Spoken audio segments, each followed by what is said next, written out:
click on like and love. Not only Sonyala at this broadcast. Only an even neku. Okay, let me check it out here.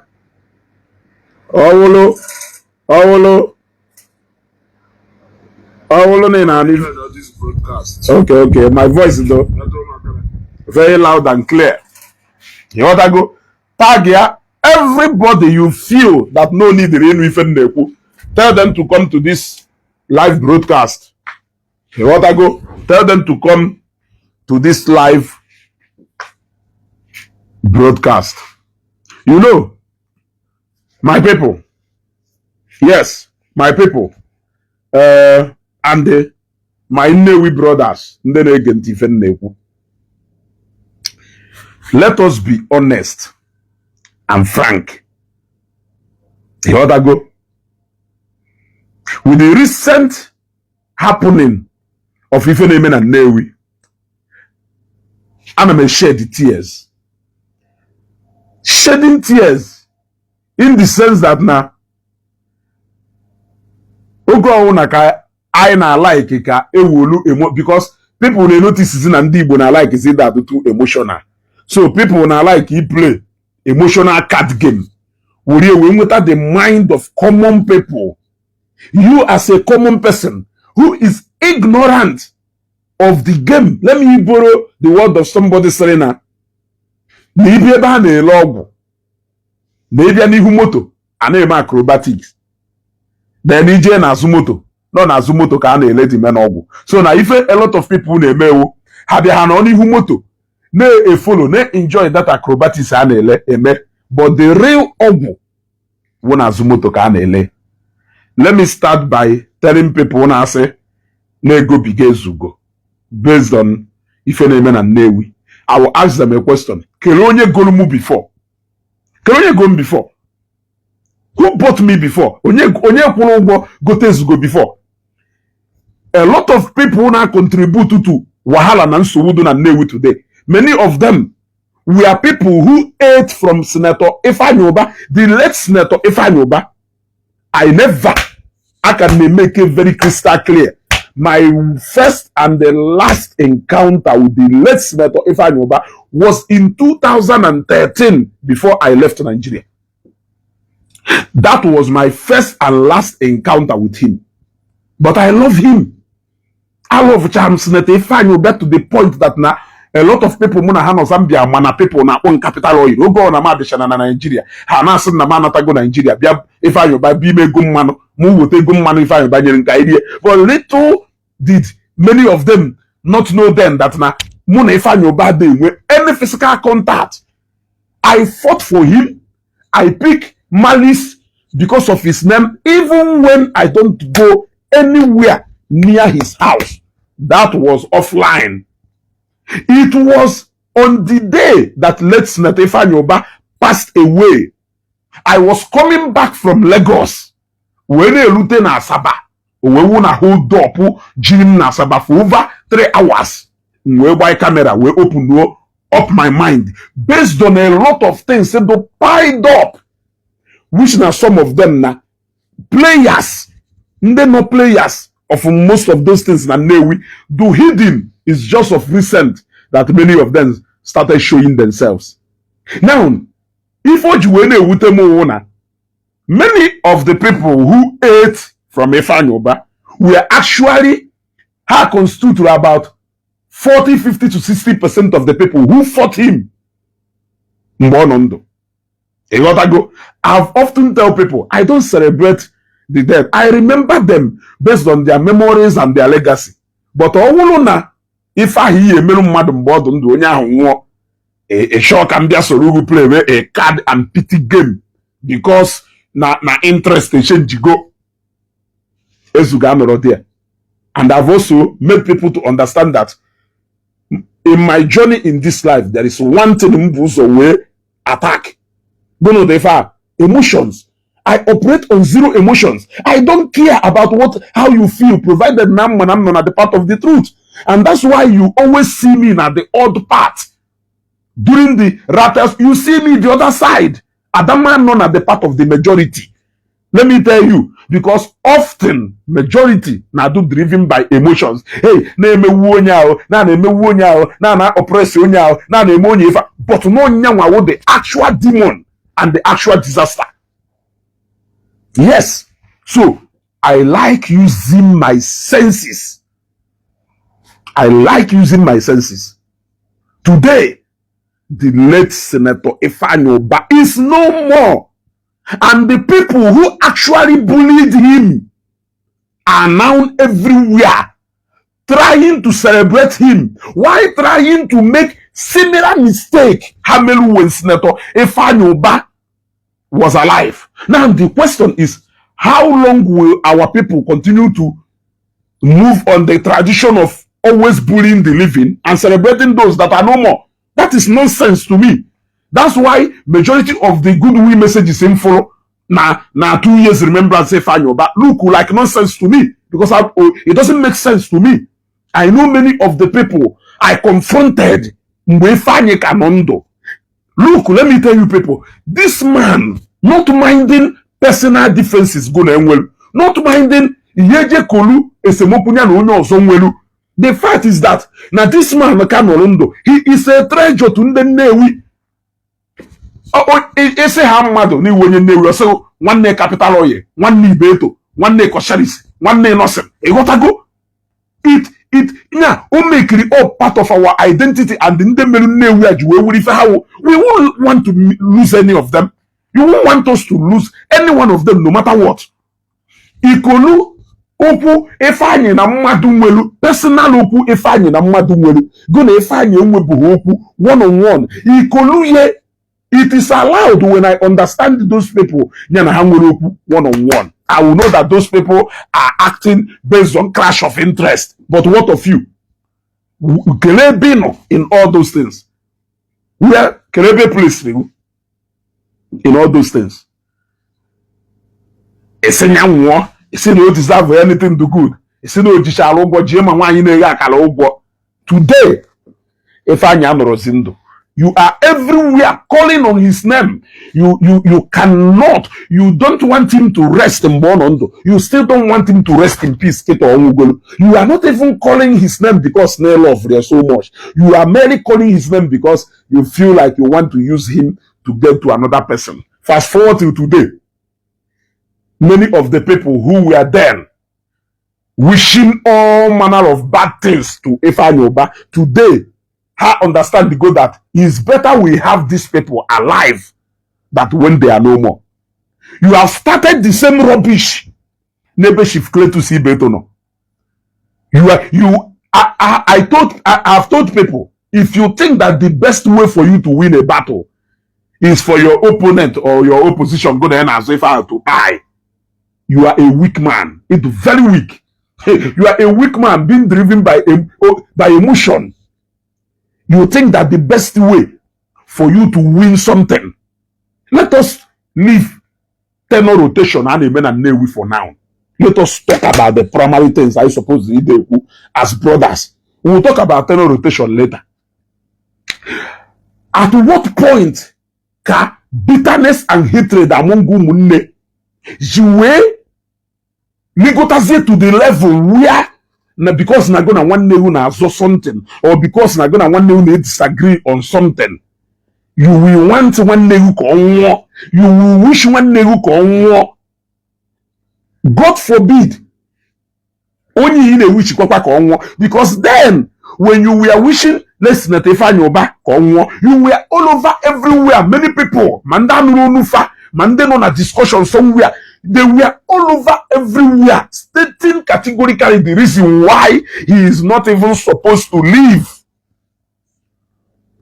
Ifeanyi Uba, you came out and you started shedding.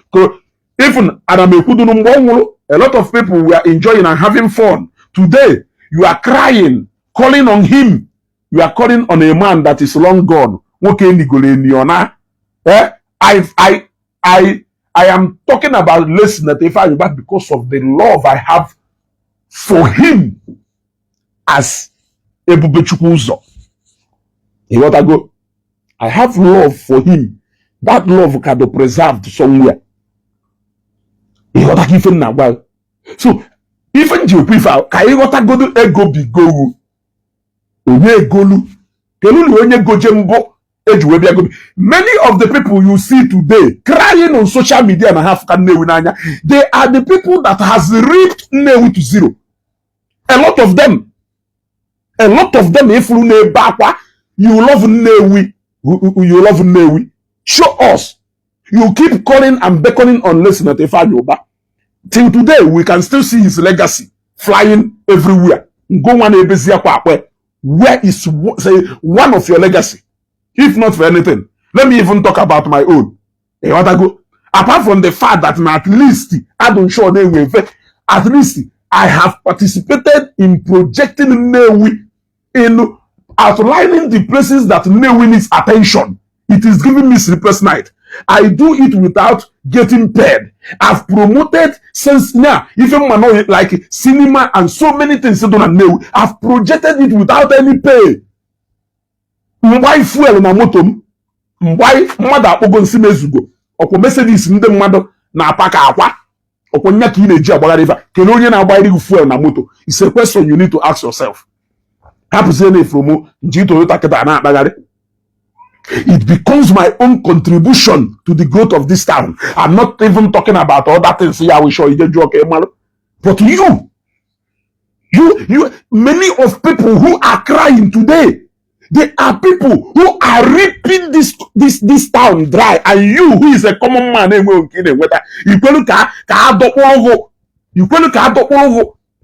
so adopuruzie wa emezi ibe to the oppressor. Yana fuzi ibe to not nya the oppressor, not nya na oppress yai. Why now you are backing and supporting those people who are ripping this town dry? Obo sincere ya pia nenu sirin. Ndi Nnewi ya madife. Unu nolo ndi madu, some of them, they are only good at taking. The records are there. It is not hidden. Anybody who cares to know, we see the records there. People who are always looking for somewhere to cling. I have never benefited anything except if you prove something to me. Prove volume something saying that years ago, if I will benefit goal. I have no interest. I have no single interest. So whatever thing you say, Mandana says go anywhere face go this one, it is on you. If only putolu or doliye. But we sense that these key players that they don't manipulate the brain. These key players before mother puta second love for can Nnewi. Juonya ho se ade na Nnewi ni na ke no ofifa imegolu ijuwe project Nnewi or ijuwe make obodo du n'udo, or if imegolu as your own contribution to this town, to the unity of this town. Many of them cannot show you one, but you are everywhere projecting somebody who has actually done a lot. This particular local government administration, and people are na family in local government Ifeanyi when Diamond since 1999 na ha na ewole the records are there. Ngomani ewole interest na this government. Who are you to come and tell them I contribute na ha unde no obodo de na-emechisi ife niile na ha unde mere ife obodo ọnwụ na nwere ndị ha ji wede ebube, mana ndị Nnewi aghọtabụghị na the moment obodo bidoro target ba ndị ha ji wede ebube nke obodo ahụ ekwugo nya iruo na Dunukọfịa today. No matter if also onye go na Dunukọfịa na akọ, they may have their own internal little follow something na ukpobe ha, but they onye do ukpo and the other if I make it up Dunukọfịa, they will never allow you to make mockery of engineer Ateze so onye ha ji aba.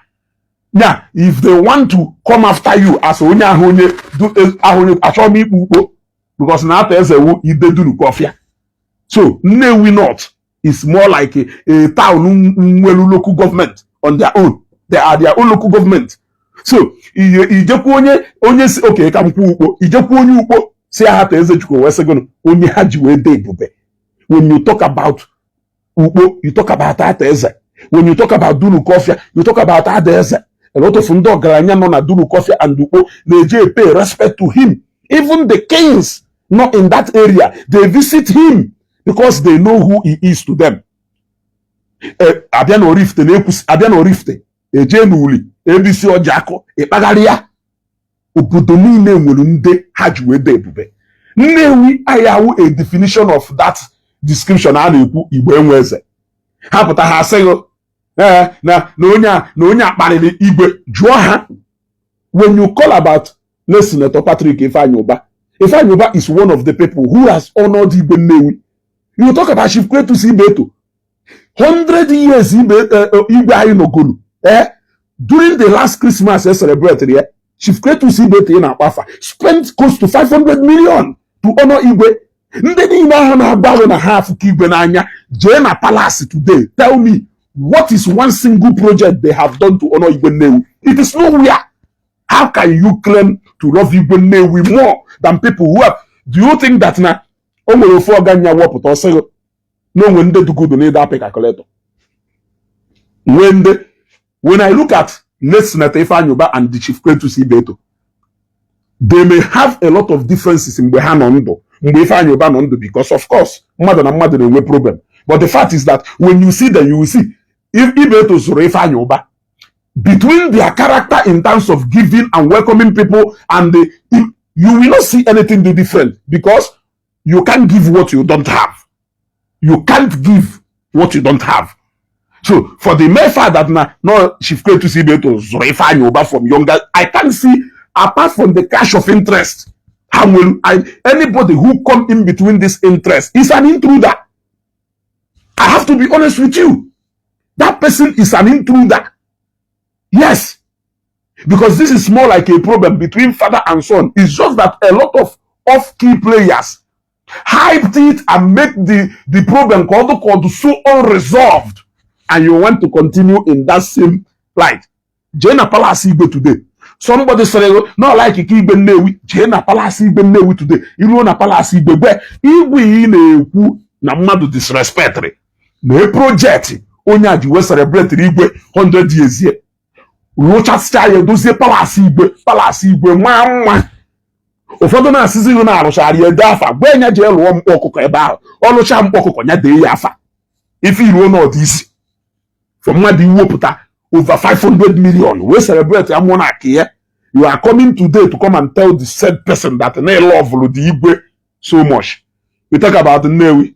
Nnewi not. Only one I'm interest because a lot of interest had to go punctured. And they basically recruit woman. I sense for common things in where you don't go. I'm a traveler.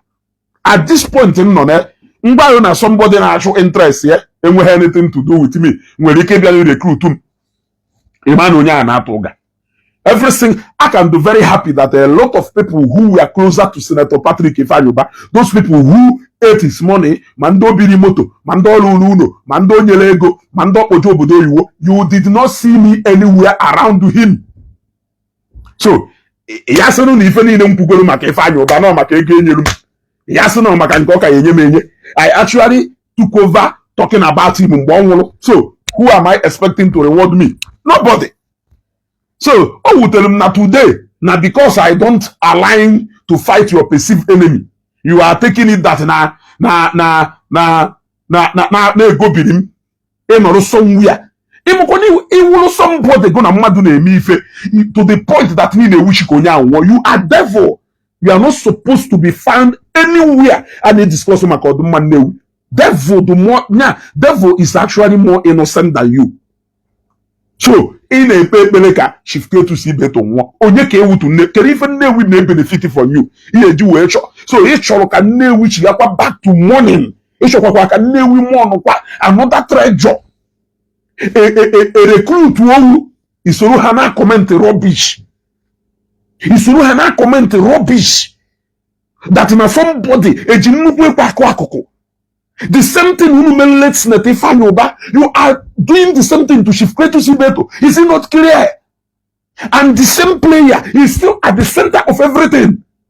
Those people who are greedy and selfish, they are all around, watching like scavengers. And the Kerubos Nnewi, ye decide, okay, Nnewi balo okay, amana ewo hamwe. Odoka agụ on egbe na Nnewi onye ọ na-agbala oke because e feel na onye ọ na-afụrụ ụzọ ego dube udube onye ọzọ ego dube udube onye ọzọ. Let us have the sense of decency. Can we a sense of decency? Enough of all this nonsense. Let us even assume that now no nwere so much thing a na-azọ no meka na-emeka mmadụ mee. Is that a reason mmadụ ga-eji wee biri n'obodo a sị ibe eto nwụọ isolu na conceal that rubbish? Yeah? Is that a reason? Does it even make sense?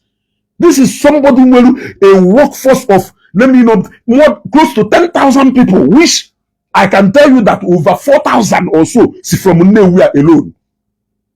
This is somebody. Ima, I can go and show you project Muno, Mando name business today, my suppliers and distributors, all in the name of this same person. You are still asking, can the benefit of this same person? So all the oh my God, our people, we are becoming too. Ndi Igbo na ha got to the level where we will start eating anụ mmadụ, but I am aho. If obodo ji wee dey ebube, ka ofu onye tọ nọ somewhere program ofife na akọ ndị mmadụ na-ewe ndu, people achọ dị caution ya, a na-ekwuye. Kedu dị hatred gụnụ ka gụ na nwanne gị na-azọ iji wee feel ono nwanne gị nwa izote ife ahụ wezigbo ife ọ na-adụ equal to life nwanne m nwoke. It is not a genuine something. If all na na-azọ to the point na ishoka mmadụ nwoke iwe zote, it is not a genuine something. It is not a genuine something.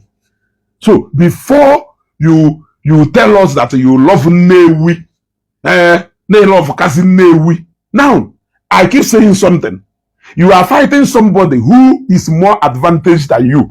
That person with all the power to do and undo. The person nolo ngumwa ina imakwifi megiduru we make reference to life of somebody. What it means is that I don't know if that is the extreme you can go. Maybe madonna na go na name ife, and you are doing it. It hasn't occurred to section of those people who made that you people have gone to the extreme. You are actually showing to people that you are intolerant. You cannot tolerate. Yes, you cannot tolerate. Like if you are the person who is more advantaged than that person in our church, you hear but because they we blackmail the emotion of people. People do say too emotional and sentimental. That is why before you realize that that mission in our support or rubbish, God forbid, I won't know almost go to people go that no nya na-ekwu maka no omasigo chukwu iworie chukwu worizi onya, your sense will come back. Your sense will come back. Now it has to take the listener to Ifeanyi Uba to go before some people will realize the importance of onya. Before some people will understand that really how important onya do I. He has to go before water. Now, let us agree that Senator Ifeanyi Uba zero. People will understand their hey. Na no nya akano kwe. Na no nya ona do obodo mpa. No nwere ebe ife ye ru asiko nya anya pụta. You learn to go from that lesson. You are still repeating the same mistake. Ina shoku uku sisi.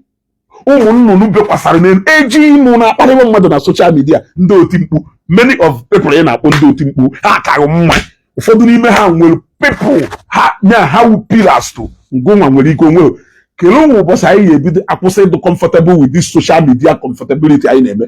You are comfortable ị na-akparị onye ma na in the reality na ọ ka mma because you want to prove a point. Must I insult you before I prove a point? I cannot insult you. It's not a must that I must insult you before I prove a point to you. You must not even buy before I prove a point to you.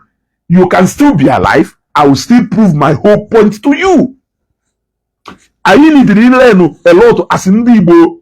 You see somebody do bitter. That's why when I see them, I say, Nando can Nando can no hammer. You have seen the kind of bitterness and wickedness.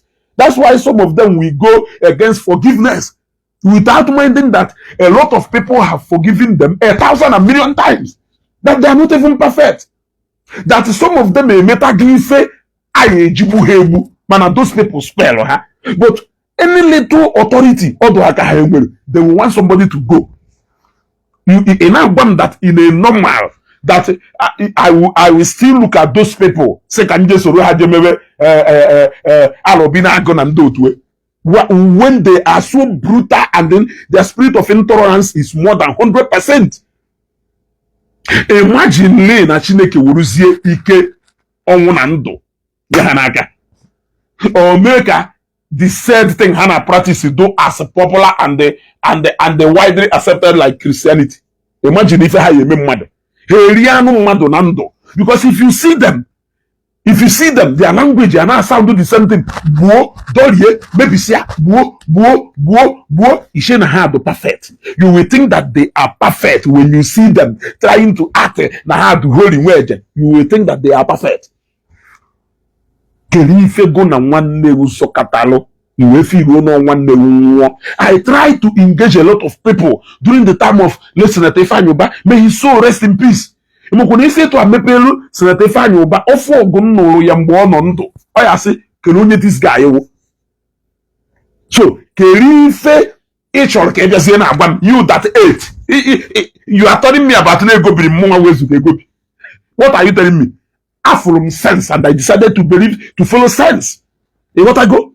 I decided to follow sense. I know what I will do. I know what I can do. There was a time before I actually wanted to see him. But it was specifically because of his campaign. It was specifically because of campaign. It has nothing to do with any other thing. Yes.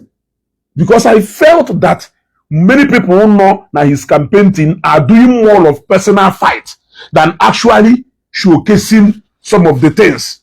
I felt that a lot of people will be Ifeanyi Uba more as somebody who is a troublemaker rather than people showcasing some of the things which is still unpopular to so many people today. But they are there if you want to see them.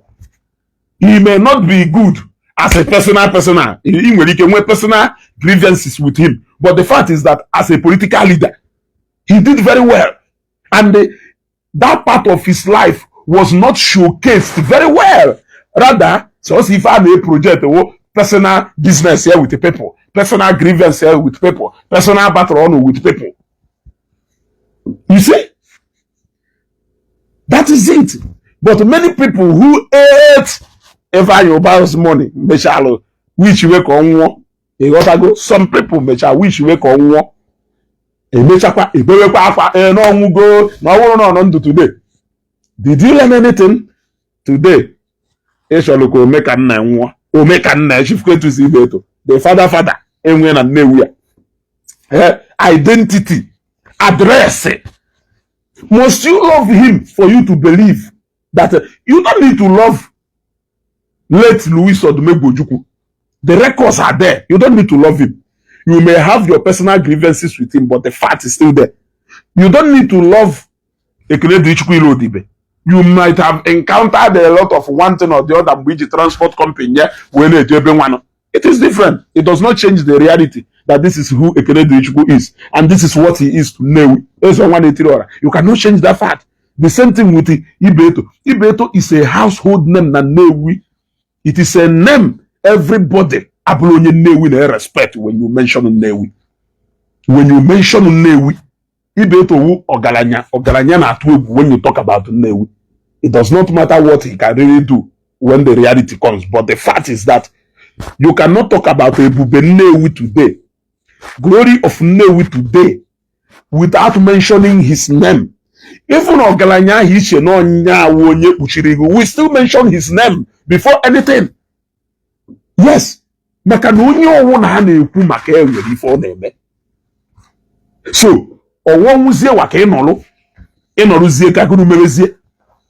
okay, in the kind of power and the kind of ego. Look at the kind of money. He has money to actually call federal government and place a request. He will have that kind of money. And you are wishing him to buy. Imagine what you will do if you are in his position. Actually, so that alone is a demonstration of Nagunayedo very different. He has demonstrated to you that Nagunayedo very different. Yes. Demonstrate to go that this is what makes him very different from you, because you don't have quarter of the power he has. When a wish Kerifi men as swap what position. Kerifi the far he feel no necessarily gonna after all Nnewi. Iwi Nnewi. Ongu Nnewi. Are you more Nnewi man than me? Okay, Ketana Nnewi aki Ketana Nnewi. Kerifi jifiru sie n'ongu ka etikarichara na Nnewi a nke n'ongu ya ekwusi ndị ya nọ ndụ kwuo ndị ya nwụ. Kerifi contribute to go to development of this town? It's a question. You love Igwe Nnewi more than this said person. What have you done to Igwe Nnewi? What have you done for Igwe Nnewi? Kerifi megori Igwe. Igwe do 100 years. The oldest Igwe. Yes. Oga has celebrated Igwe 100 years. Kerifi melu to appreciate Igwe. Nigwe. Kerifi melu, we want to see that. Only in a kumake, Ebatana Palace Igwe. You behold the beauty. Yes. Ebatakwana Palace Igwe. Ifokwa legacy Ifeanyi Uba, Kelebe nke Udo. Don't go and start calling Ifeanyi. May the soul of late distinguished Senator Ifeanyi Uba rest in peace. Ona apozina ye. Happen here. Ojezuike. Ona apozina. Why are you people calling him? The same way you want Ibeto to go. That is the same way you wanted late Ifeanyi Uba to go. He has gone now. You still have not learned your lesson. You are still trying to repeat the same mistake. No, so na Nnewi ka ya da achọso onye ya nwanwu. Ndo rifte. Ije no rifte. Anokata ndebe okwu ọsa na ndebe saiha. Enwekari a little bit of fracas. Mana o nwere ife na-eme ọpụtara o rifte. Ha nchani na work in unity. Tisi no rifte je ko nonsense. Emuho how far mgbe ndị Nnewi na ndo rifte na aka akọ teaching hospital. If even eme there. Yeah? Olu hakwe ebo yelu, they will unite even in their diversities. Ebatakwa no rift, they will fractions. But they can never tell you that they don't know that na Sai wunyawo the Iroko of a rift. You can make him even money, ego pafe ego eboso unyawo, but that still remains that na Orifte cannot afford to lose Sai. Manana Nnewi. Ana-ekwu ihe ka o wee wụrụ, ana-ekwu ife nwanụ, ana-akụ ife nwanụ, ọ wụrụ dụkwa akụkọ na omelugono na ndị na-eripụ obodo off. Yes, we might have been ignorant at some point, but now na ndị na-eripụ obodo off. Can you tell me when it comes to Nnewi not or Nnewi a? Kelu contract the Fahi as no contract Ibetolugolo since the creation, since 1999 till today. Onwere ndị na-eri business n'obodo a, na-eri n'obodo a, na-eri ife ha nọ n'obodo a. So those people, when they are fighting for their interests, you are using your emotion to cover them. A disrespect Igbe, this one, there. How do Katam wait to why in a house when those critical stakeholders say no shall we measure those decisions? Or what I could for the name Hapatalego. Or what I could for the name Hapatalego. Nabiamanka. So when you're not show personal business here, or that is a new. When you know Kumakayefa, can interest here in a local government here. Don't of interest in a local government here. Don't move for interest here na local government here. But I can show you, even though I can show you 1, 2, 3, 4, 5, 6, 7 to 10 contributions here as a support. Ifeanyi Agaga. Emeholi Ifeanyi ekwu, manu no mmadu na-eribu ego ikpo afịfịa na Nnewi a. O mmadu na-eri for over how many years? Ego ikpo afịfịa na Nnewi a. O mmadu na-eri. Mana currently kita o mmadu wotakwazina ego nye local government gwa they go call ifunu yeje kwa ifia free.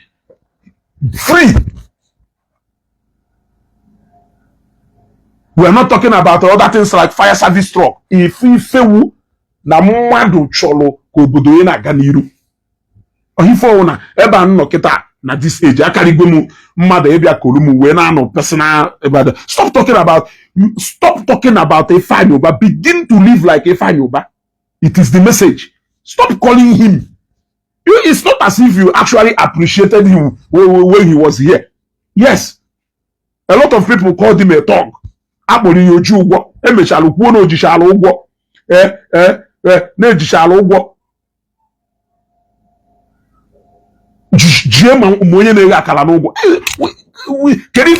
Was he actually celebrated when he was here? It was a mistake that has been made.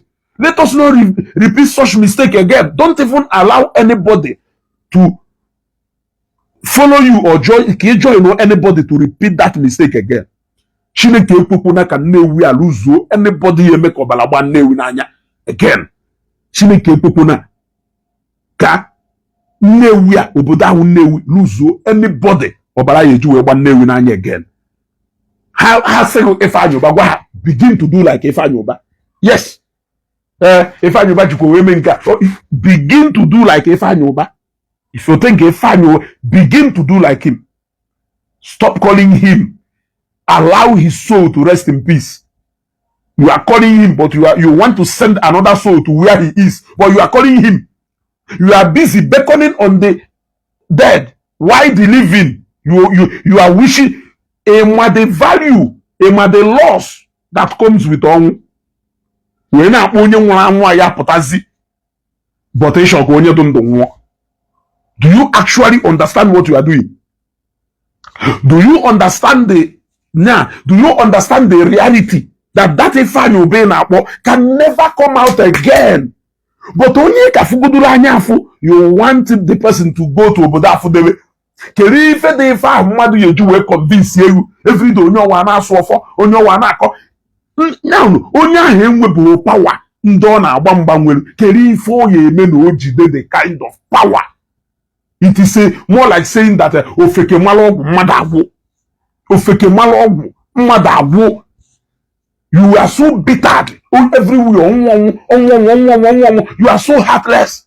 You have never wronged anybody. You are not in dispute with anybody. You cannot even determine the level of the level of your actions.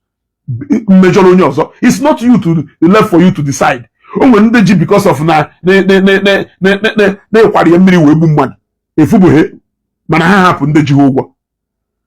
yes. Because of Namadu betrayal, the kind of betrayal is not even, it's a kind of betrayal that made him to look like no wolf. It is enough for you to sign your death warrant.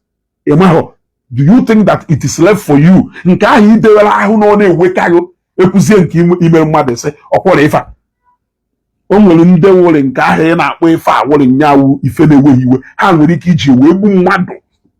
So the fact is that you cannot determine how much your actions hurt people. Yes. Yes. But you can let your life reflect to people on how they tolerate, on how they accommodate. Yes. You can have a high level of intolerance and bitterness in you, and you will think you want to drive change. You have an interest. It is only an interest that will make somebody often mad. He doesn't want to look back because no will interest. And you cannot drag us all down without your interest. You cannot drag us all without your interest. That all of a sudden he said position have you contributed quarter of what that person has contributed to the development of this town? You have not. You have not. Tell me, have you contributed quarter of Ifeanyi contribute to go to the development of this town? You have not. And this was how Ifeanyi Uba was made to be the problem of Nnewi. And people thought that Ifeanyi Uba Nnewi adumma. Nnewi adugomma. But at some point, you believe that Ifeanyi Uba have a problem. Today again, a position of Kwana Ibeto one problem. isokwa ndị nwere personal interest ha na-apọshu na-ekpe ekpere ka iro ka anyị nwere n'obodo a, ebube anyị nwere n'obodo a, onye nwere ike iji wee ma onye ukwu aka, onye nwere ike ịkwụrụ gụ na onye Oraifite a na-aba mba, onye nwere ike na ọgụ na onye Amishi a na-aba mba, gụ na onye Igbo steeti a na-aba mba. Ha na-emeghu ka iberivuo na onye ahụ ya anwụ before gụ na-ewe bịara gụ na ya bịarawo na ọnwụ. Kedu ife ya bịarawo na ọnwụ? What will you benefit na achọ ya today afọ ya? Tell me what you will benefit. Ije bishi ebe iwuruzi ọkwụrụ ọka Nnewi flyover bridge across na Nnewi niile, Nnewi anọzie n'udo. Ọkwara end ya one problem afụkwa another obstacle ọzọ. Ha ncha niile different conflicting interest of people.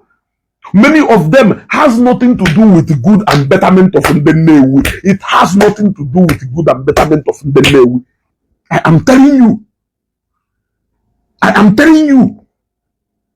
There is a reason why some people will continue to regroup in order to tear this Nnewi apart. And some of them will, that rubbish and sustain. That is the means of their survival. They survive. So it's easy for them to say they go be go. But they cannot actually place hand against where go be. I know. And I'm like that.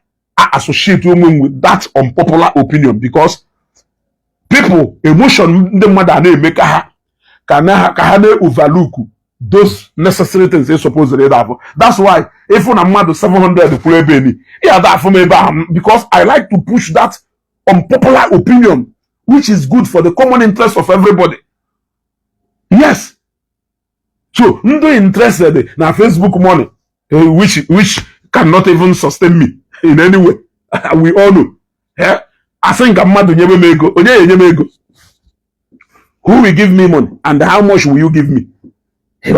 So actually, those people who live off those kind of they are the people who understand the game. So each time they see you expressing yourself, be yourself, they will think that may go be go. So when you see me celebrating Omeka since yesterday, actually make only way those people he goes nowhere. Yes.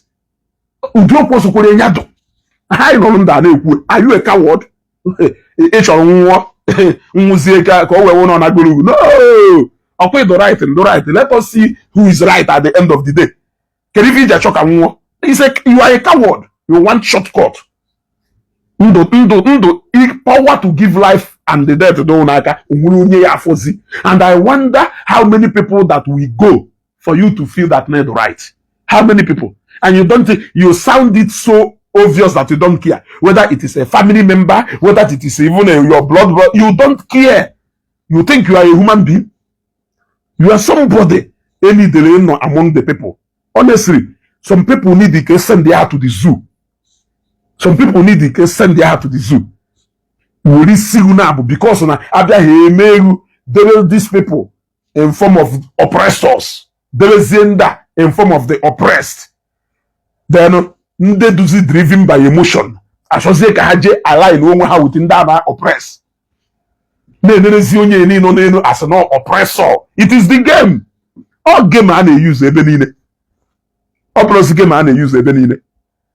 Aside our imperfection, and the interest of people, you now look at those people who are genuinely concerned. I know that when you see a lot of people talking a lot of things on social media, we are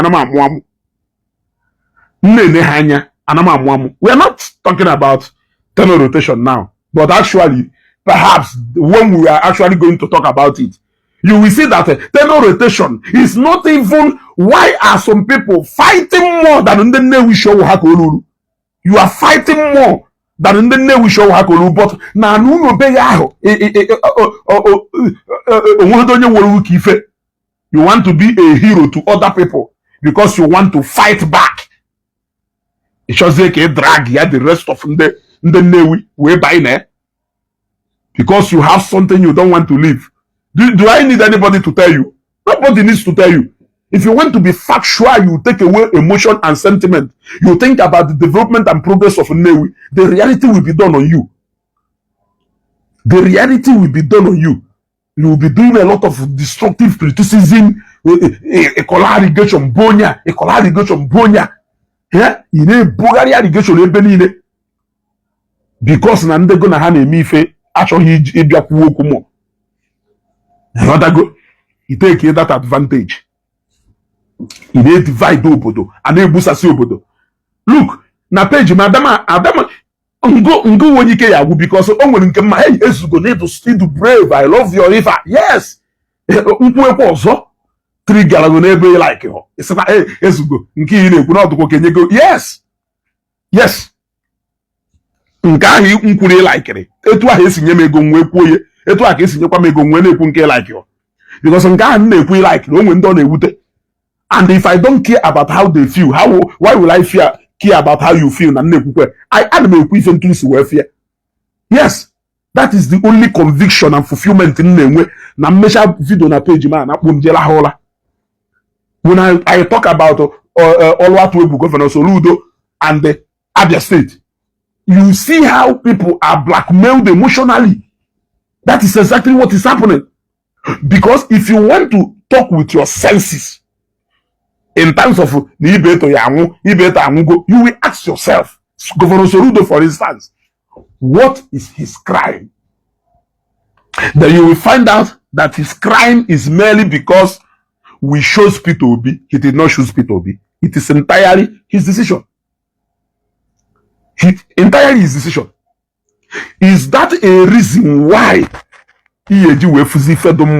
emotion, I want to do something that will prepare him. I want to do something that will prepare him. Why will he not choose Peter Obi? Why will he not choose Peter Obi? You see, it's not as if you actually hate Governor Soludo, but it was just his decisions that is affecting or tampering with your sense of judgment. That is emotion. It is not fact. Emotion is never driven by fact or reality. You want to go? You want to go? That is it. Okay, Shinedu Elumokolo Jezineku. Okay, Shinedu Mokolo. I wish you onwu. I wish you onwu. I will not wish your family onwu because for the moon I did with sense. I am here teaching you sense. You still don't want to have sense. I wish you onwu. I wish you onwu. Onwu will be your portion. Go so that we may have peace. You know what I go? So you will actually use your sense and say, oh, Soludo na alu eba. Soludo na alu eba. Mana, I don't agree with him when it comes to his position with Peter Obi. It is simple. I don't agree with him when it comes to his political stand. You can argue, you can bring fact or anything. Say, I don't agree with him. Here, you have to be objective. This is where I disagree with Soludo. But if you say that because na Soludo disagree with something he disagree with, therefore, generally, he deserves everything back. You are not even being human. You are not being objective, of course. You are being too emotional. You are allowing one incident to overcrowd your sense of reasoning that even before you realize what is happening, you have already made a lot of mistakes. When are we going to learn? Are we going to learn anytime soon?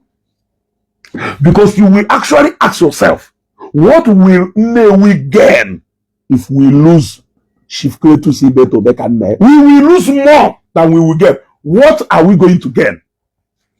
What are we going to gain? Nothing. A lot of people are even in Nnewi today are not even willing to even commit their resources. They are more business driven. Man, when the business have got a good interest in Nnewi, we know them. When the business have got a good interest in Nnewi, apart from decisions that we better Nnewi, which they are not even interested in collecting anything, rather they give to support it. And you are talking about people who are always interested in getting. Yeah? Getting. You are not benefiting anything. Nothing. You can't talk about anything at all. Yeah? Igwe declare 3 days fasting. Mgbe listen at Ifeanyi Uba Ndoo. Igwe declare 1 week fasting. You will idea. You will idea. You will idea can na gwa you need to work garanya. Or garanya no na Nnewi I like to catch ya cho. Even though no fọdụ nwere ike mechizi ọnụ, they will not talk because they are looking at the polity of Nnewi. Oga achọghị m ịma o. Ịghọtago? Achọghị m ịma. Uche ha ife ahụ Emeka conscience ndị clear ngụzikọ ụmụ ife ọsọ ị na-ekwu. After all, I have used lesson at Ifeanyi Uba. Ndị follow ka nsi ekwu maka leta Ifeanyi Uba nwere ike idebe ahụ na na-ekwu maka because of something nwere ike again. Ndị follow ka nsi wee identify with his struggle Blord during the time of Blord. Nwere ike sị na Blord nyere ego jụọ m na today mụ na Blord ọkpa na phone ejego n'ọfịs Blord nchefu eje mfe I can go and see him. Don't I have what it takes to go and see Blord? And ataziri m ga-ahụ n'anya too much. You want to go? When you talk about anybody, people will forget the lesson, the message. Yeah? They will start talking about irrelevant things in way he see. And that is exactly where we have found ourselves in. And if I even in Igbo, you still don't want to understand the problem in when an Igbo. You don't want to you think the problem in when an Igbo is from external. It is within us. It is within us. Yeah? It is within us. We don't want to value what we have. We bully ourselves more. We bully ourselves more. Igbos have tried to bring down their fellow Igbos more because of nonsense. You can just talk about as brothers. You can just disagree as brothers. And every other thing remain the same. But to go down one name we have misunderstanding somewhere, you will want him to totally fail. You will want him to die. You will wish him all evil. What were the consequences of that disagreement with you? And you think we are going to grow as a nation. We are going to grow. That's why some of us actually get scared at this Biafra. Yeah? Okay, Yambaba mana this page ana m atọrọ anyị ka mkpokọta gị ọha ekwe ọtọ ka Facebook na-emezi na page ahazi ekwe abata but I can come to TikTok. Yeah, yes, I can come to TikTok. Yes, I can come to TikTok mana Facebook ada ekwe akpọkọtazi page. Ịghọtago?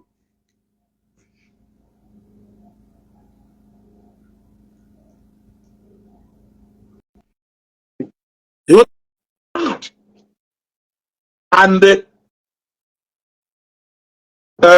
illegal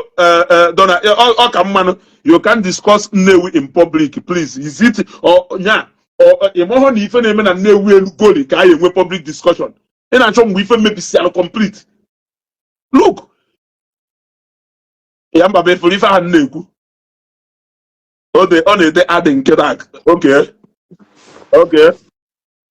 yeah, the content guru himself.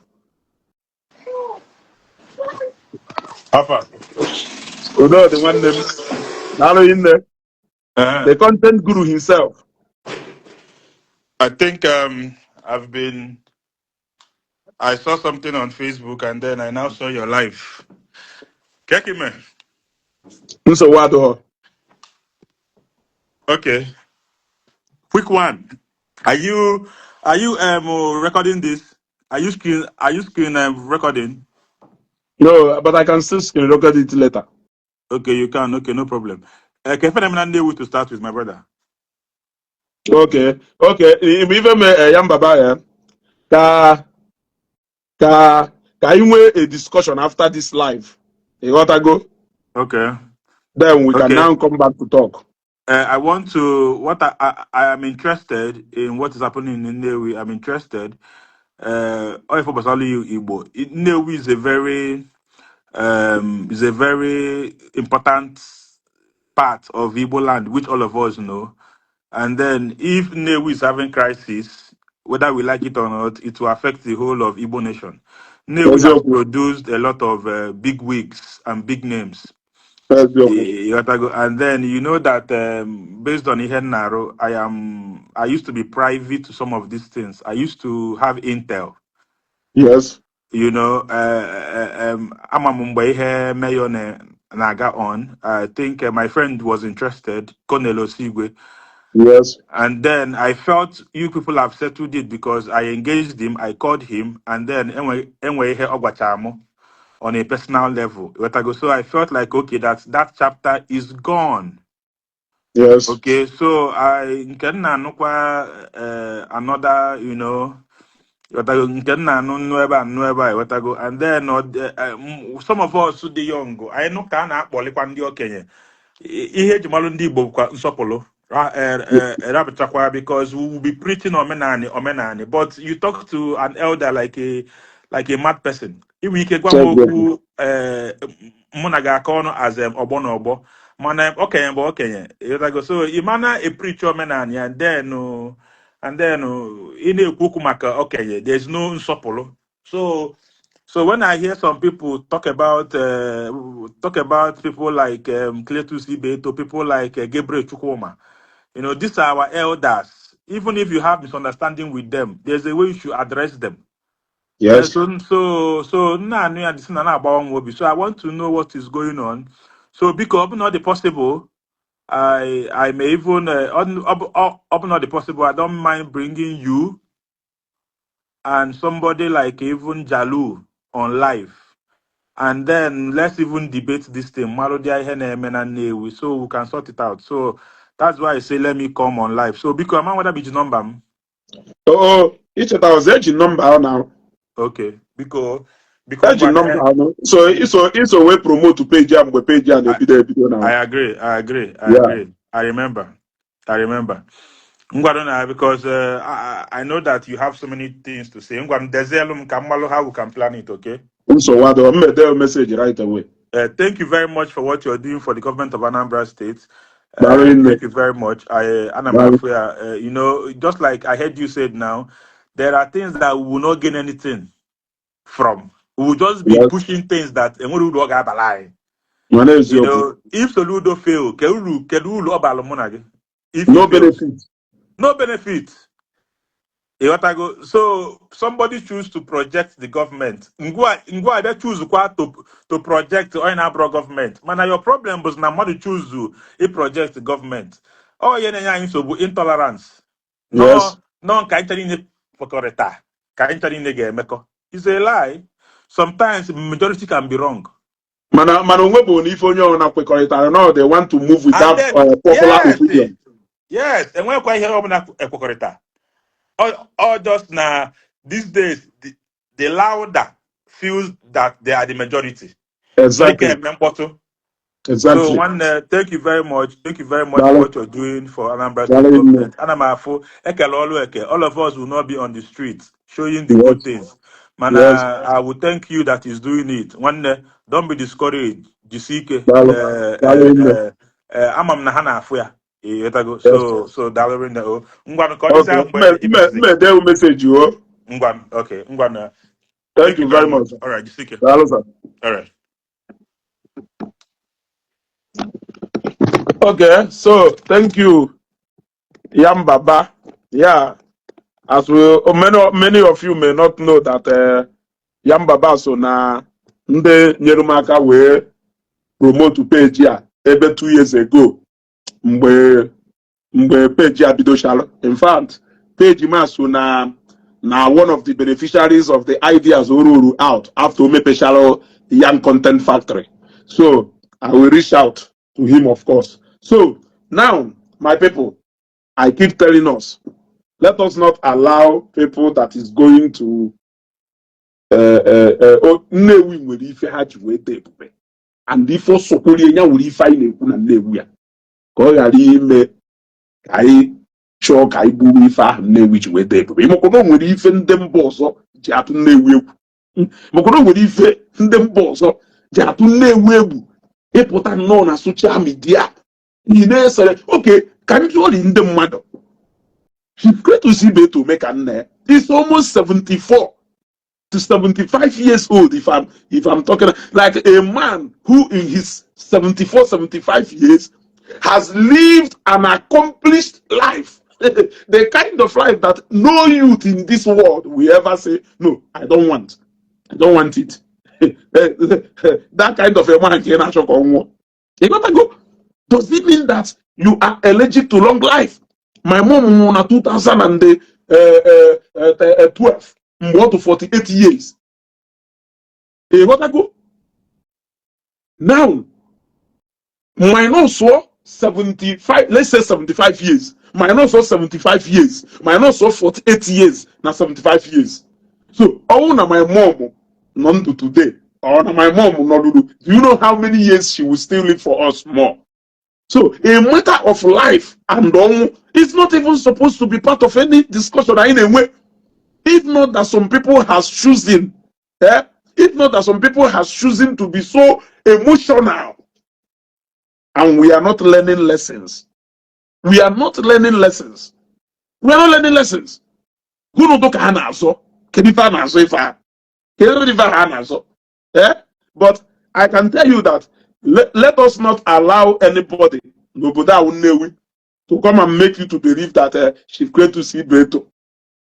It's your problem. Don't allow anybody to build that kind of controversy again. You want to go? Don't allow anybody to build that. Yes, illegal Donaton also. But why should he be told be? Yes, it has to be mentioned because now some people who are actually desperate about something feel that no not like this. You want to go? So they will even want that glory down first before they can actually go for the main thing. We understand that game. You want to go? We understand that game. Build the controversy around this person, instigate people to build hatred against Onya. Why people are busy going for that thing, go for exactly what you are targeting. We understand that thing. That is actually the main principle of divide and rule. And they will always, first of all, try to turn your face against your savior, making your savior look like he is your oppressor. They're making your oppressors look like they are your saviors. Onya melunde Libya juwe no ano na etata. Nya melunde Libya juwe no ndị nwere interest to harvest. Bia meha ha we onye nwere desire to inject, to the desire to even invest in them. They even conspired. Today, Ndi Libya na-eti simple na asị, hey, where is Gaddafi? Kerebe Gaddafi no? Ogona Gaddafi no ndo. It happened during the time of Ifeanyi Uba, and it is they are trying to make it happen again. How can you not connect to long life? What can you honestly be saying against him? How can a young guy like you who is in his 40s, how can you be wishing na nwoke no 70-something years more? So when you not 70-something years, become more like an accomplished life. What does he have to lose? It is in Nnewi that we lose. It is the society that we lose. It is Anambra State that we lose. It will be a loss to Ndi Nnewi. It will be a loss to Anambra. It will be a loss to Ndi Igbo. It will be a loss to Nigeria. It will be a loss to Nigeria. Because this is a man who is paying salaries to thousands of people who are Igbos, Yoruba, and other tribes. So if we lose him, it is a national loss. It is a treasure that we have lost. You cannot, when you feel well to say about it. So do not allow anybody to use their bitterness, to use their frustration, or to use their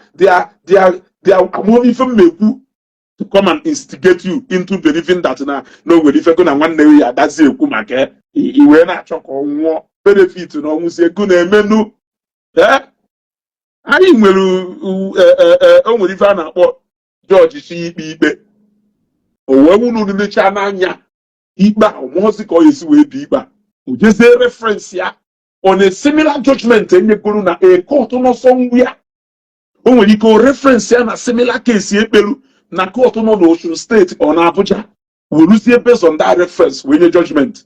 So anytime they are making you to celebrate na Chief Cletus Ibe Tano always reference on what led to look at Ifeanyi Uba war and today. You gotta go. And today, you gotta give it now.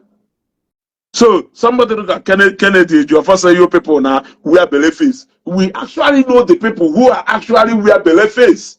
O mean anything. If you na gwa we you isho kweli isho ekwena. Isho kweli isho ekwena. I will end this broadcast by wishing Chief Cletus Ibe Omega a long life and prosperity. He is already prospered already in different areas. In fact, he is a national treasure. He is a national treasure. Umuho obodo achọghị ụdị mmadụ ya achọ. Umuho obodo nọ n'African country achọghị ụdị mmadụ ya achọ. Ịghọtago? So onwe onye na-agwa gị nọ gwa onye ahụ chi ya akọ ise ka anyị gụọ ego. Onye akọgidokwa akụkọ sịrị Ibe Eto si hapụ Ibe Eto ka anyị kpaa nkata. Si hapụ onye a ka anyị kpaa nkata. Hapụ onye a let us discuss. Ha sizie ego na ọha afụkarịchara Igwe n'anya si oke Igwe ịfụrụ n'anya kedu ife imegolu to celebrate this Igwe ịfụkwa na o nwere kedu ife imegolu to celebrate and project obodo Adoka Nnewi ifu na o nwere. So how can you claim to love this town more than people who have committed their resources, who have committed their names, who have done a lot of things? Na Nnewi today enwere place no na Nnewi yawo ịmasibe ịkpọ half Ibe Eto onwe onye mwe ebe na-aga. For example, n'ihu Ibe Eto Bank, old Ibe Eto Bank, how else can you describe that place? N'ihu new Ibe Eto Bank, how else can you describe that place? Side Ibe Eto Petrochemical Industry, how else can you describe that place? Before Choice FM, how else can you describe when ndị nwere address n'obodo a? Ị na-ewere okwu ndị enwere any substance, any importance, any value. Ị nwere ike ịda amasịrị mmadụ si ya na nkọba ezugo ọ ya jụ kere onye nwe ezugo mana ịgwa ha onye ahụ ịbata ha Nnewi gwa ọkada ya bụje obi Ibe Eto o selele ndị awụ ekwuzie na onye awụ adreesị Nnewi na-asị ha awụ.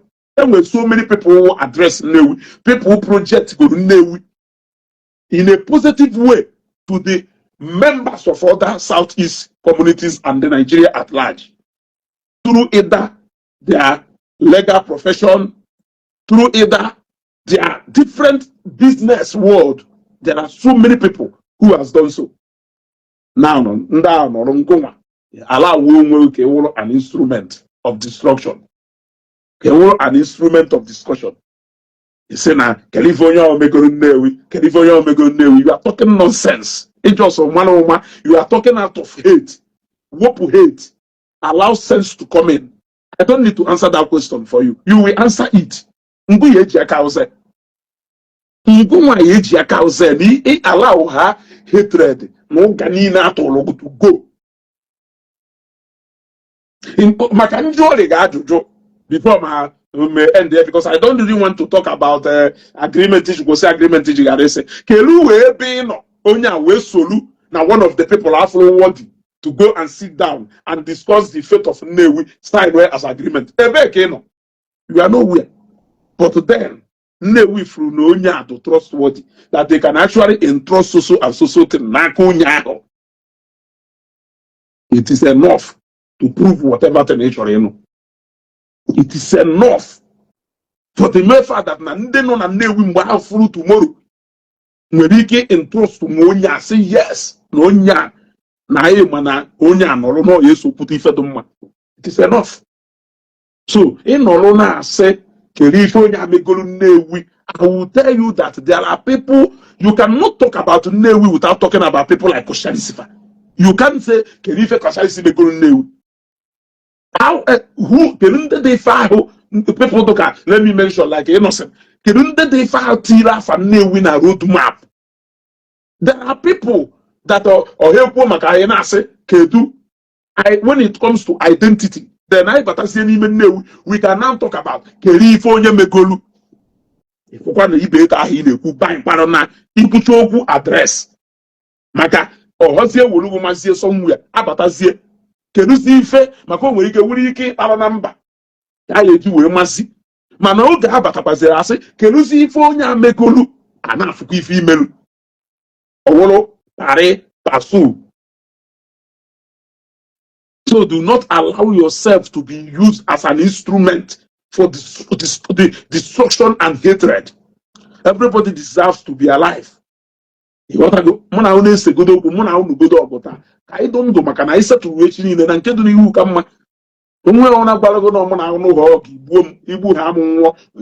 You have earned a lot of dreams and you have even earned an avenue for reconciliation. Yes. And who even said that you are the person who is right? Who even said that you are the person who is right? Or self-righteousness? We even marry you feel and the mother bido ha cry more than the believe. And ndebo keke we na contemplate okay ana na no nkono ka hapuzi ana ndebo okongwo woruzie ye ngo nwa onye bi road we mapụta wee buruzie na ndebe okeke ahụ n'isi wee wụrụ nkụ na acha ndebe okeke ị nwere interest ebe a and ndebe okeke ahụ amakọ that interest mana ha nwere ike che na ọha ka ị na-azụtara ya because ibekarịa akwa mmadụ bekarịa akwa enyi nwaanyị ọdụkọnya gburu you have an interest kedu ife we interest ahụ o ji wee wụrụ ngụ nwunye ya nọ on top of ife niile ha na-ekwu ngụ onye na-eme gathering ngụ onye na-enye owote ngụ onye na-anụ ọgụ ngụ onye na-eme ife na karịa ndị ọrụ be ha ka ọ dalụ ọ ndego na ha na-eme ejighara ịma na ị nwere interest ebe ị na-eje amahụ na onwere ebe ị na-eje how I wish na ha ya afụ na onwere ebe ị na-eje. It becomes a pure illustration of acrobatics eji ere ọgwụ and the actual ọgwụ a na-ere n'azụ moto. Ndị Nnewi ka anyị mụrụ n'anya ahụ ka anyị mụrụ n'anya obodo gbuo ife ha ji wee dee ebube. Na look, let me tell you, azụrụ so many of us in different ways. Like personally for me, the kind of family ebe nsi wee pụta enwere m ike do adọm nwa adọm perfect ha ma eme mana adọm passionate when it comes to human life because afọrọ nna m ka ọ dụburu taa mee mmadụ ka ọ nwụọ afọrọ nne m ka ọ dụburu taa ịghọtago enwere that kind of compassion and love my family or my parents extend it to people. So what will make me to be that bitter and brutal towards ịchọ ka mmadụ nwụọ? If I were a language I don't want to hear. So if we in a position where in a celebrating a mother, but at the moment a dream has ended, there will be no room for any. Ifeanyi goes weak. He is not ever coming back again. He is gone for good. So, now you still have a chance to make it right with the living. You still want the living to go back then. Who are you? Can you do no? Can you do matter? Wow. Amana okeke mafuzu. Imokamuna one so kumaka nafo room and chance for reconciliation. To whom in a toxic environment, to whom an environment that do bitter, to whom an environment. So what will make me an environment where we understand what loss of human life is. It is something I can never even wish my enemy. It is never something I can even wish my enemy.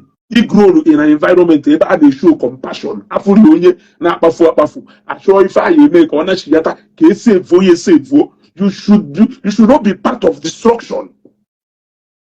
Yes. Abanye ụfọdụ na-esi n'ezigbo family pụta jezie by an association ebe anyị atọ obi ha duzie ka animals that human life will not matter. You can play with human life. You will ndụ mmadụ na-atụ gambling. Were ndụ mmadụ na-atụ gambling. Efe mana mmadụ nwere ike na-akpụwula kwuo jewal onye ma. The strongest and the most influential people anwụgo n'ụwa.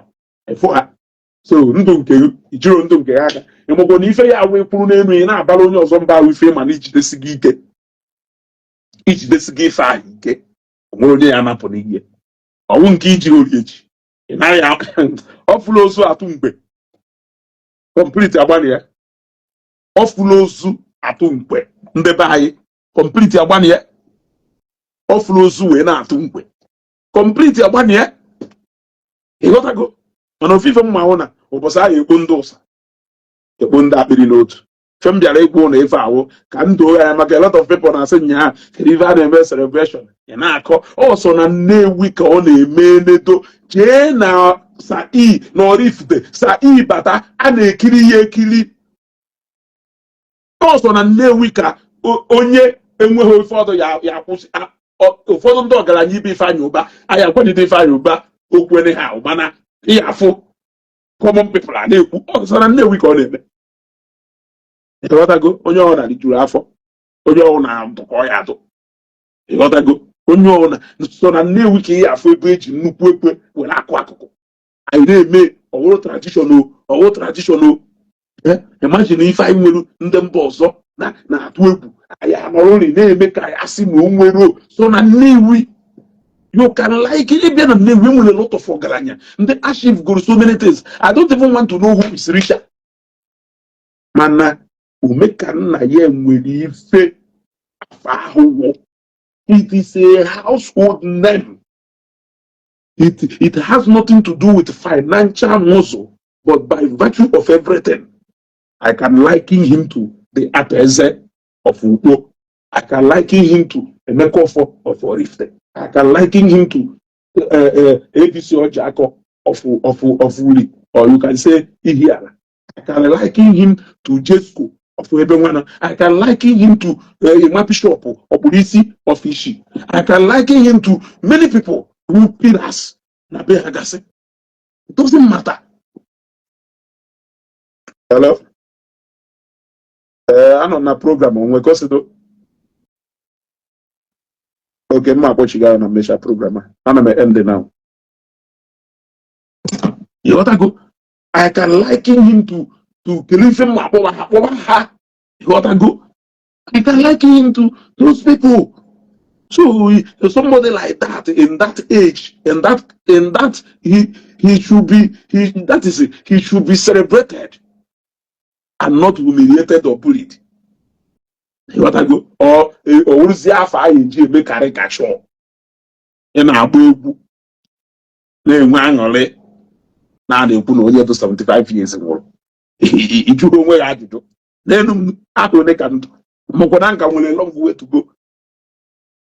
Mokodan will a long way to go. Nebo Nyan. Macho him will be an even longevity Kogono Kana, Ugunugundo. Yeah? Only then if you a lot of people will if I hasten in all the or ya do you want to go if I in a chalanya, Emmanuel. Now in your secret prayers, no so if na yochuku, you will put a public resort, you will prove your point, you will poor not one when you outlive that kind of lifestyle, the man is what I go mundo. Man a public man if you qualify him and all your position. Only feel like or maintain no you won't get like say like it.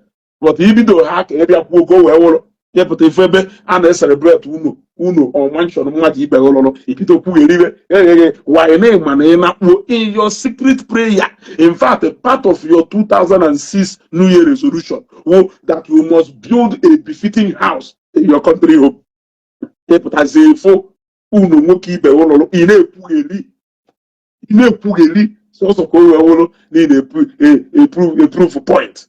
Yeah, go go if a man not formal part of your prayer request. Only fully fed what you wish will come back to you. I'm telling you, it's your water, it's our water. So let us not repeat the same mistake yesterday, our own history, and the lesson we can use to make today or the better. Let us not repeat the mistakes we made yesterday. Mmadụ nwere ike isi m Ifeanyi Uba na onye mana ha nwere ọkwasa ahụ ha na-abụ nwere okwu nwee ife na-eserufa kedu ife na-eserukwu na Oh no, with something to do with Nnewi. He said if I will can even a seruguna ye, the Lord told me if I had a seruguna. For that say on if I G Coscialis, it will Coscialis. Ndeji 2,000, Ndeji 1,000, what any go here over here to a Gidio Balo, Coscialis how many billion on over. In Welega in a Kumake. These are the kind of nonsense. Here to overlook the ordinary something. Today, you want to start repeating the same mistake. You don't want to learn from the event of yesterday. You don't want to learn from the event of yesterday. Anything depending where he's gone. Nothing again. You only have a chance to make things right with the living. That is the fact and the reality. It is only with the living that you can make things right with. Only there was any room for reconciliation. There was any room for discussion. Onye ahata wee ruo echi niile mụ na ya nwetara ike na-eso okwu ịpụta n'ụzọ fụ mebi ife ọjọọ na-eme ihe ekwega ịpụta bịa true for me. If you are no more, o nwere ike wụrụ na as of that moment no go with the only savior nwere ike the other side. You will understand the reason the actual saying that egbo dike na ọgụ ụlọ but ife ezi ya eme achọwa dike. May God bless Emeka and give him more long life. O wee nọkwuola anyị ndụ na Nnewi ịghọtago ndị niile na-agọrọ ya ọfọ nọ ya anwụ ka anyị hapụ ịgọrọ ụlọ ọfọ ọnwụ ịghọtago ka anyị hapụ ịgọrọ ụlọ ọfọ ọnwụ mana Chineke nye unu mepee ọnwụ na anya ime mmụọ ka unu wee fụ ụwa ka unu wee fụ ụwa ka unu wee fụ na ụwa a na-atọ ụtọ without bitterness. Abịa mitụ na ụmụnna na-aba n'anụ ọgụ na-apịawa bọtụrụ apịachakwa bọtụrụ echi niile ekekọwakwa anụ okwu ahụ ọsọkwara esi na-ekwu na ụmụnna ekwuwe ekwucha ya okwu aga ụmụnna ka nọrọkwa ịghọtago onye ọwụna nwụrụ anwụgo. And believe me, you will always have a reason to remember and miss that person. We should always understand that. I conduct ụfọdụ behave in a way that is nonsense. Onwegodo okwu Nnewi na-ekwu a na-ekwu ihe. It is not enough reason ụfọdụ eji wee graduate to the level. Akwụkwọ m ife ọnwụ na-emo na-arịọ na-azọ owelu ha to the level na ndụ mmadụ ya bee nwanne o nwere ife ọzọ ị na-achọ ọzọ ife ahụ na-achọ ka ị na-achọ. It is the spirit nwanne ife ọ na-amụ ahụ na-azọ owelu to the point na-esezi na ọbara mmadụ ya bee mbanụ ọhazi ife ahụ na-azọ ka ị na-azọ. It is the spirit. O nwere anọta tin ị nwere interest na eme amata o nwere ike ọwụna ị chọrọ iji m wee jee nụrụ ọgụdụrụ amahụ m ịghọtago. Ife ọwụ na mụ na-agụ na-azọ wuti mmadụ iwe bidozie ekwuwezie na mmadụ ya nwụ ụdị ọsọ mma agbara ị nwere ike isi ọgụnụ bikos ịgbapụ otu m ife na-ese ikpepụ ha agwa m ife na-ese o nwere ike ọbụna nwere anọta tịrị ọzọ m na-eche maka ọ wụrụ ha gbaa nke a na-ekwu oke rotation system na Nnewi rotation system na Nnewi onye ọhụụ nwụzie rotation ahụ wee gazie etu isi wee che abi I want to understand. O nwere another interest ị nwere ijos werezie anyị na-achọ ka ị were ọnwụ mmadụ debe ka anyị niile na-soro na-asụ ọfọ maka na ndị niile imejọrọ asụcha na alụghị ọfọ ka ị nwụọ ya ndị imechọkwa direct o na o nwere ike nke a na-ekwu ọhọ direct ife atụ yu ajụwarị ndị ya ekwuwe mmadụ nwụọ ọ bụrụ ndị Nnewi ma ọ bụrụ ndị pụtara ịzọ elekshọn a emeziri na ha azọzie ọ bụrụ ndị agha ada ekwu na ha ya adụ so the spirit and eva mana ozi another person na elite si the movement ndị ọzọ na-efolu ndị ozi ha na-efolu ebe ọ na-aghọ abagị ebe ọ wụkwasị na another person ya ada agwa m value of my land, another person ya ada agwa m even standing again na ọ na nzọta ana m, another person ya adakwasị ya agwa m the importance of my land to me. Mgbe onye ahụ nwere interest ihe enyo otiti na enyo ihe enyo ịnọrọ like this gete ihe odete nse mbụ o nwere ife ọzọ gwara ife a nna bịa dosukere na ka ịkpa nkata kere ife gwara ife a ọkwa ife ahụ ife m na iduzugo too fast o ị na-emuvuzi at a very speed rate isi aga adụkwazị too much na anyị enyokwa ife ị na-eme inyo onye enyo n'ọkụ onye dị intelligent si eme ife when somebody started crying more than the bereaved ịmarụ na-enwere enyokopus and enyokopus do na o nwere ife ọzọ a na-agba mgba ọzọ ife ahụ iche a na-ekwu maka ha ya present ife a na-azọ wee na-alụsi outside ọgụ nya more like acrobatic and azụmụta ebe a na-ele ọgwụ ka ụbọchị taa mara anyị mma ịghọtago. This is Ezuko ndị ife awa ozi ọma si n'amaokwu eziokwu nke mbụ wee ruo n'amaokwu eziokwu nke iri. Ịchọ kwelu ịchọghị ikwe, continue allowing your emotion to take over. You wish your father could grow 70 something years. Mana ife iro na ya adọrọ na-enwe aṅụrị na nwoke dị 70 something years. Kedu ụdị relation inwelu or relative inwelu? Kedu onye ị na-echelu echiche ọma taa anyị asị ka ọ dịka ome ka nna esi na ọya abụ? In what aspect ka ihe esisi na ọya abụ? In what aspect? Even igwe Nnewi na-edebe ahụ na-etisiri ozi igwe igwe ọgbago n'ife ọ chọrọ ijekwu gị igwe so na ọ chọrọ ka o nwee subject ya ya. You are fighting for igwe. Ị na ha bata na palace igwe ifu legacy nya ifu nchukwa onye achụkwara igwe settlement onye anyere igwe at 100 ifu ya ka o si wee doziri ebe onwere highest na ihe mere mmadụ na-awụ na nka igwe a ijezi doziere onye ọbụla ọdọ nọ na-ebi old beauty.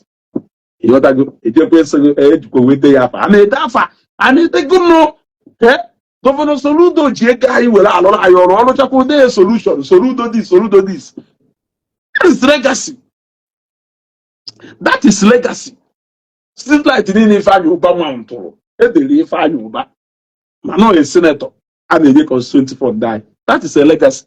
O wee wuruzie na mmadụ manyere aka na pocket ewepụta ego ọ kpatara akpata wee bịa lụọ something igwe na ote ya afọ o mere alụ ọ nke ka ọ ya ete ọ ya ede afọ agụ bịa lụọ ete na anaba ka anyị sirikwa n'aka wee mụrụ bịa lụọ eluche ete na ka anyị sirikwa n'aka wee mụrụ. Ịghọtago ma ọ wụ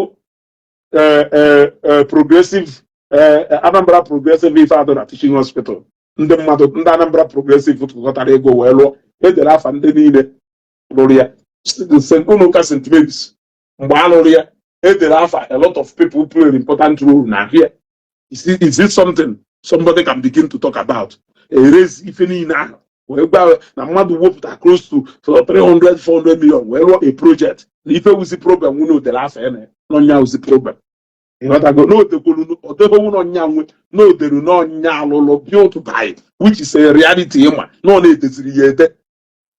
Okeke edeghị Okafọ bịa dee n'ọnya alụlụ nọ na Okeke lụrụ Okeke lụchalụ dee afọ ya na Okeke lụrụ ya.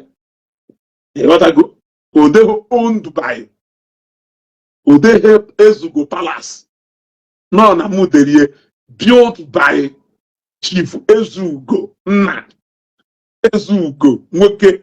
Ịghọtago edeghịkwa nya Ezugo Palace or Ezugo House. Ọtara ife a na-ekwu so a na-emezi ife ahụ ife ọwụrụ ife jee gosi anyị nke elụlụ anyị afụgodu nke elụlụ before you begin to talk and decide on nke another person lụlụ. Ịghọtago so let us be good students of history. This is Ezugo. Ụbọchị taa mara anyị mma.